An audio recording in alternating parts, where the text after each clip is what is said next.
চট্টগ্রাম নগরীর সৌন্দর্যের প্রতীক আইসিআই হিল্লয়ের ভূমিদস্যুলার বিরুদ্ধে এক সংবাদ সম্মেলন করছি জিকে ব্রাদার্সের স্বত্বাধিকারী ডাক্তার গোলাম কিবরিয়া সন্তান খাজা মইনুদ্দিন ফয়সাল নামের এক ভুক্তভোগী। ফয়সাল পিতা ডাক্তার মোহাম্মদ গোলাম কিবরিয়া, যিনি managing director of GK brothers, managing partner of GK brothers. নভেম্বরের 20 তারিখ বুধবার বিকালে চট্টগ্রাম লাভলেন এলাকার নেজি চট্টগ্রাম মেট্রোপলিটন সাংবাদিক ইউনিয়ন হলত নেজি আয়োজিত সংবাদ সম্মেলনত লিখিত বক্তব্য পাঠ করছি খাজা মইনুদ্দিন ফয়সাল। চট্টগ্রামে জিসি মোড়ের পেনিনসুলার পাশে যে সংলগ্ন যে পাহাড়টি, যেটি শিল্পকলা পর্যন্ত অবস্থিত, প্রায় 3 একর। এই পাহাড়টি কখনো আপনারা ম্যানোরা হিল নামে পরিচিত, অথবা আপনারা ব্লুজম গার্ডেন নামে জানেন, অথবা আইসিয়া হিল নামে পরিচিত। আসলে এই জায়গার প্রকৃত মালিক হচ্ছে জিকে ব্রাদার্স। ম্যানোরা হিল এবং আইসিয়া হিল সৈয়দ জিয়াদ রহমান বা নুরুল আজিমের মালিকানা নয়।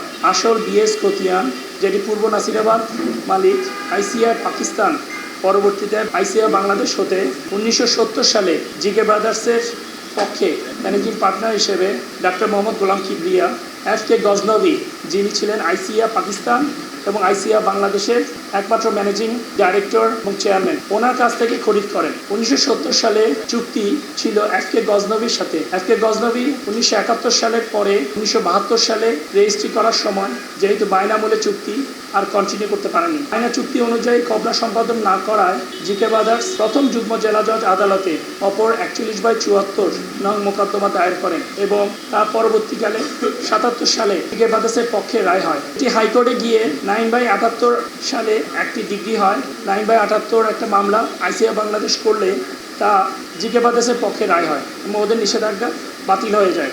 আবার বিবাদী আইসিয়া বাংলাদেশ যখন সুপ্রিম কোর্টে যায়, তাও আবার জিকে ব্রাদার্সের পক্ষে রায় হয় এবং 84 সনে জিকে ব্রাদার্সের পক্ষে 3 বছরের মধ্যে রেজিস্ট্রি করে দেওয়ার জন্য আদেশ দেওয়া হয়। এই হাইকোর্ট এবং সুপ্রিম কোর্টের আদেশ মূলে জিকে ব্রাদার্স একক মালিক।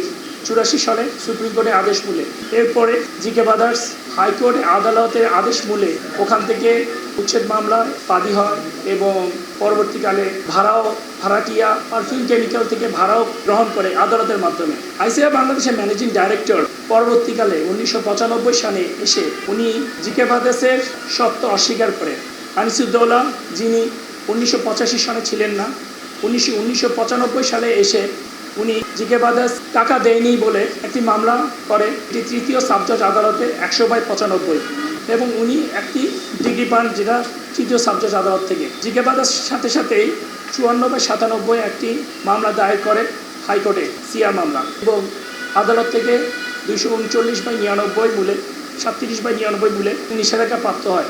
এই হাইকোর্টে নিষেধাজ্ঞা থাকলেও আনিসুদ্দৌলা, যিনি বর্তমান এসিআই লিমিটেডের মালিক, তিনি এই প্রপার্টি, যেটি আইসিয়া বাংলাদেশের একটি লায়াবিলিটি হিসেবে হাইকোর্ট 1978 সালে অর্ডার দিয়ে দিয়েছে, ওইটা আনিসুদ্দৌলা সম্পূর্ণভাবে অগ্রাহ্য করে এই সম্পত্তিকে নিজের সম্পত্তি বলে দাবি করে উনি এসিআই লিমিটেডের নামে বিভিন্ন জনের সাথে প্রতারণামূলকভাবে চুক্তি করতে থাকেন, এই নিষেধাজ্ঞা অমান্য করে। হাইকোর্টের নিষেধাজ্ঞা থাকলেও এসিআই লিমিটেড পরবর্তীকালে নিজেদের সিল এবং নিজেদের ব্যানার দিয়ে এবং কোম্পানি প্যাডে আনিসুদ্দৌলা সাহেব আইসিআই হিল সম্পত্তিটি নিজেদের এসিআই ট্রেডিং কোম্পানির বলে দাবি করেন। ওনার বর্তমান এসিআই লিমিটেডের অ্যাড্রেস, যেটি 245 তেজগাঁ শিল্প এলাকা, এই সেম অ্যাড্রেসটি উনি ব্যবহার করেন এসিআই ট্রেডিং লিমিটেডের নামে, যদিও আইসিআই বাংলাদেশের নামেই সব কেস চলছিল, এখনও চলছে।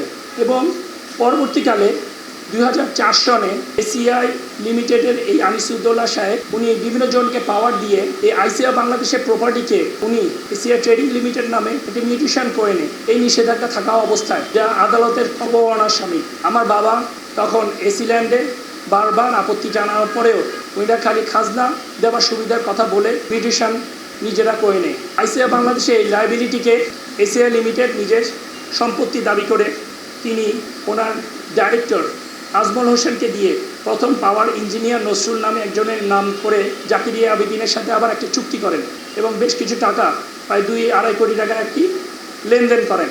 আবার উনি সকল আমোক্তার ক্যান্সেল করে আবার স্ট্যান্ডার্ড রোজ ভ্যালি, যার এমডি হচ্ছে নুরুল ইসলাম, ওনার কাছেও আবার প্রায় 30 কোটি টাকার একটি চুক্তিপত্র করেন, এই যিনি এসিআই লিমিটেডের আনিসুদ্দৌলা সাহেব। যা সুস্পষ্ট প্রতারণা ও আদালত অবমাননার শামিল।